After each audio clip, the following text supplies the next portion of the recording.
Encontramos en el Evangelio de hoy una parte de la oración de Jesús.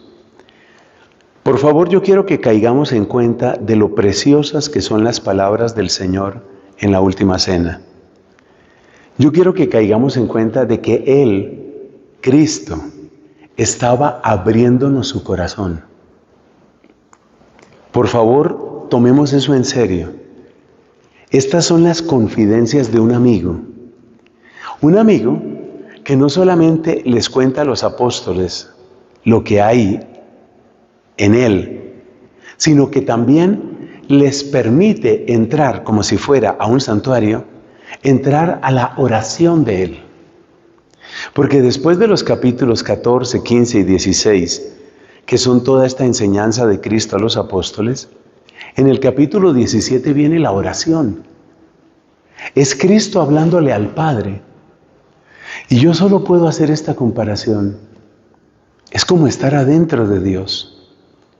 A ver, es el Hijo que le habla a su Padre. El Hijo le habla al Padre. Y nosotros estamos ahí.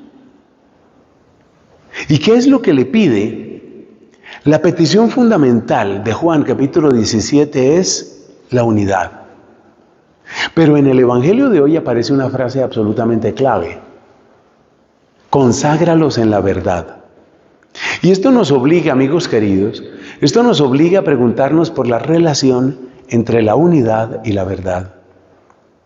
Creo que es un tema de máxima actualidad hoy en la iglesia, porque hoy en la iglesia hay muchos que dicen que estamos peleando contra la unidad.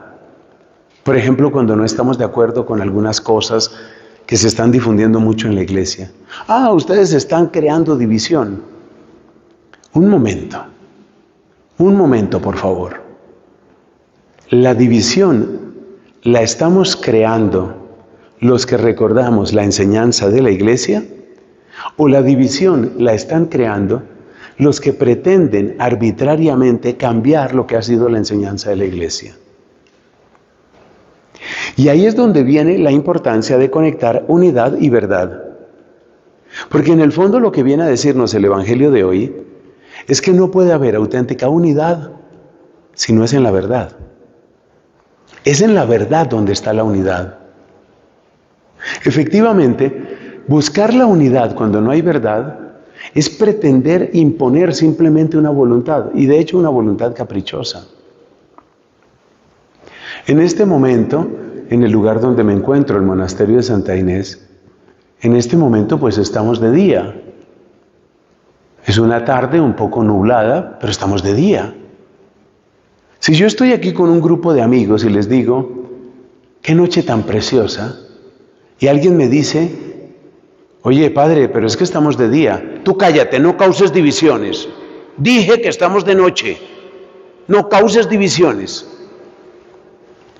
No puede haber unidad si no es en la verdad. Si yo pretendo que la gente se una a mí en la mentira, estoy pretendiendo imponer mi capricho.